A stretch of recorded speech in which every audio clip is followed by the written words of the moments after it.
എപ്പോഴും പറയണം എന്താണ്?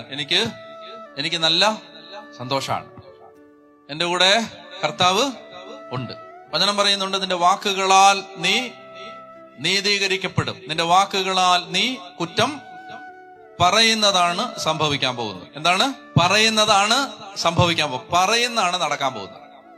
വചനം മത്തായി 12:37, നിന്റെ വാക്കുകളാൽ നീ നീതീകരിക്കപ്പെടും, നിന്റെ വാക്കുകളാൽ നീ കുറ്റം വിധിക്കപ്പെടുകയും ചെയ്യും.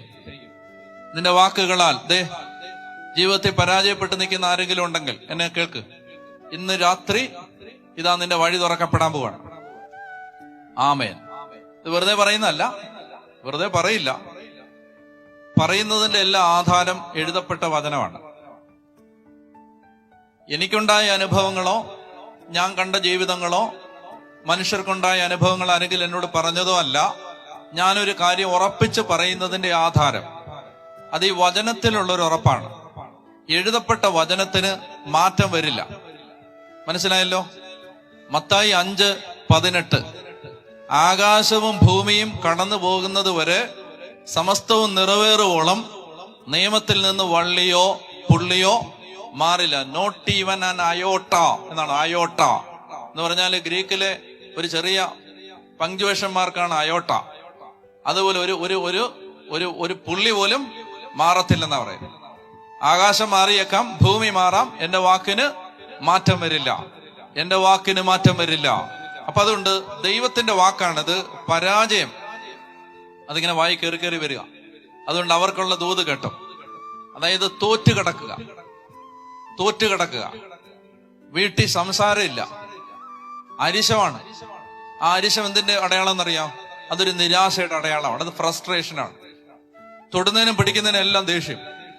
അത് നീ നിരാശപ്പെട്ടിരിക്കുന്നു എന്നതിന്റെ മണിനാദമാണ്. അത് വിളിച്ചു പറയുകയാണ്, നിന്റെ അകത്ത് നിരാശ കിടപ്പുണ്ട്. മറച്ചു പിടിച്ച ദുഃഖമാണ് കോപം. എന്തേ പറഞ്ഞേ? മറച്ചു പിടിച്ച ദുഃഖമാണ് കോപം. മറച്ചു പിടിച്ച ദുഃഖമാണ് കോപം. എല്ലാ കോപത്തിന്റെ അടിയിൽ സങ്കടമുണ്ട്. ആ സങ്കടമാണ് കോപം. അതുകൊണ്ട് കോപം മാറണമെങ്കിൽ ദുഃഖം മാറണം. ദുഃഖം മാറണമെങ്കിൽ നിന്റെ അകത്ത് കിടക്കുന്ന ദുഃഖം മാറ്റാൻ കഴിവുള്ളവന്റെ അടുത്ത് പോണം. പരാജയപ്പെട്ട്, അതായത് വഴി തുറക്കപ്പെടുന്നില്ല.